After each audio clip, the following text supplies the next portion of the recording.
America के राष्ट्रपति Joe Biden ने आशंका जताई है कि ईरान जल्द ही इजराइल पर हमला कर सकता है। इस मामले पर अमेरिका के पूर्व राष्ट्रपति डोनाल्ड ट्रंप का बयान भी सामने आया है।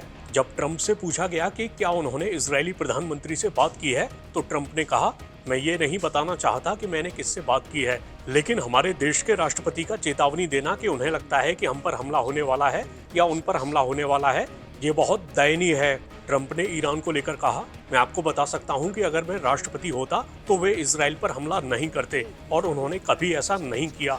वे हमला नहीं करते। ईरान हमला करने की स्थिति में नहीं था, उनके पास धन नहीं था।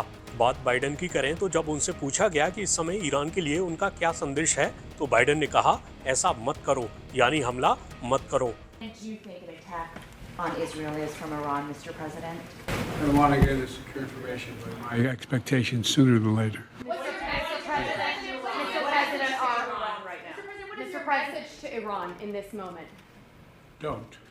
इसके बाद जब बाइडेन से सवाल किया गया कि क्या अमेरिकी कर्मचारी और संपत्ति खतरे में है, क्या अमेरिकी सैनिकों को भी खतरा है, इस पर बाइडेन ने कहा, हम इजराइल की रक्षा के लिए समर्पित हैं। हम इजराइल का समर्थन करेंगे, हम इजराइल की रक्षा में मदद करेंगे और ईरान सफल नहीं होगा। Are American personnel and assets at risk, Mr. President? Mr. President, are American troops at risk as well? We are devoted to the defense of Israel. We will support Israel. We will help defend Israel, and Iran will not succeed. Thank you very much. हाल ही में Israel को Iran की धमकी के बाद Biden ने मजबूती से Israel का साथ देने का वादा किया था। ईरान और इजराइल के बीच हालिया तनाव की बात करें तो पिछले दिनों सीरिया में ईरान के वाणिज्य दूतावास पर हमला हुआ था। ईरान ने इस हमले के लिए इजराइल को जिम्मेदार ठहराते हुए कहा कि इजराइल को इसके नतीजे भुगतने होंगे। इसके जवाब में इजराइल ने कहा कि अगर ईरान अपनी जमीन से हमला करता है तो इजराइल भी ईरान पर हमला करेगा। इजराइल पर आरोप लग रहे हैं कि वो ईरान के सैन्य अधिकारियों को निशाना बना रहा है। उधर ईरान गजा और लेबनान में इजराइल से लड़ने वाले चरमपंथी समूहों का समर्थन करता है। ऐसे में गजा में इजराइल हमास युद्ध के बीच इजराइल और ईरान के बीच तनाव और बढ़ गया है।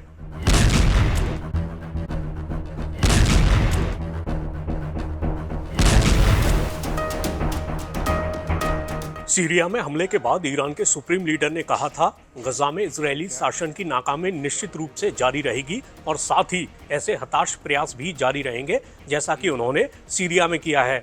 निश्चित रूप से उन्हें इस कार्रवाई के लिए अंजाम भुगतना होगा। वे अपने ही जाल में फंस गए जिससे कोई बच नहीं सकता। ईरान के हमले के खतरे के बीच हाल ही में इजराइल का बड़ा बयान सामने आया था।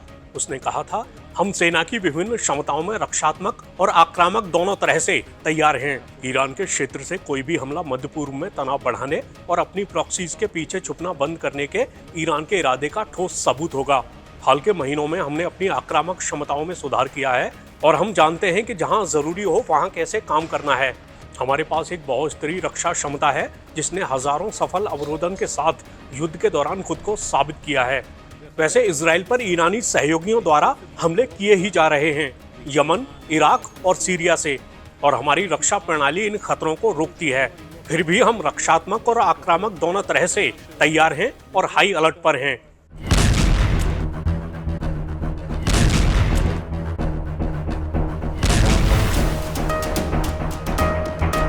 इस बीच अमेरिका ने इजराइल में अपने कर्मचारियों की सुरक्षा के मद्देनजर एक सिक्योरिटी अलर्ट जारी किया है। अमेरिकी दूतावास ने इस अलर्ट में कहा है, अत्यधिक सावधानी बरतते हुए अमेरिकी सरकार के कर्मचारियों और उनके परिवार के सदस्यों को अगली सूचना तक ग्रेटर तेल अवीव, यरूशलेम और बियर शेवा क्षेत्रों के बाहर व्यक्तिगत यात्रा से प्रतिबंधित कर दिया गया है।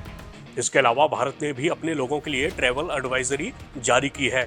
इसमें कहा गया है कि सभी भारतीयों को अगली सूचना तक इजराइल या ईरान की यात्रा न करने की सलाह दी जाती है।